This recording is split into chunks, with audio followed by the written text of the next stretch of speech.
বিখ্যাত বাস্কেটবল খেলোয়াড় মাইকেল জর্ডানের ছেলে মার্কাস জর্ডান মাদক সেবন, মদ্যপ অবস্থায় গাড়ি চালানো এবং পুলিশি বাধা অমান্যের অভিযোগে গ্রেপ্তার হয়েছেন। তার বাবার জনপ্রিয়তার কারণে এই ঘটনাটি ব্যাপক চাঞ্চল্য সৃষ্টি করেছে। ইতালিতে একটি বিরল ও সংরক্ষিত পাখি শিকার করার অভিযোগে ডোনাল্ড ট্রাম্প জুনিয়রের বিরুদ্ধে মামলা দায়ের হয়েছে।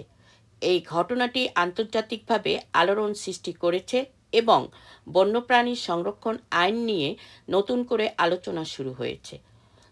সুইডেনের স্কুলে বন্দুক হামলাকে দেশের ইতিহাসে সবচেয়ে ভয়াবহ গণহত্যা হিসাবে বর্ণনা করেছেন দেশটির প্রধানমন্ত্রী উলফ ক্রিস্টারসন।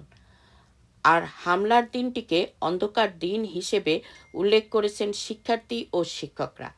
মঙ্গলবার ৪ ফেব্রুয়ারি দুপুরে রাজধানী স্টকহোমের ২০০ কিলোমিটার পশ্চিমে ওরেব্রো শহরের একটি শিক্ষাকেন্দ্রে বন্দুকধারীর গুলিতে ১১ জন নিহত হয়। নিহতদের প্রতি শোক ও শ্রদ্ধা জানিয়েছেন তাদের সহপাঠীরা। ব্রিটিশ বার্তা সংস্থা রয়টার্স এ খবর জানিয়েছে।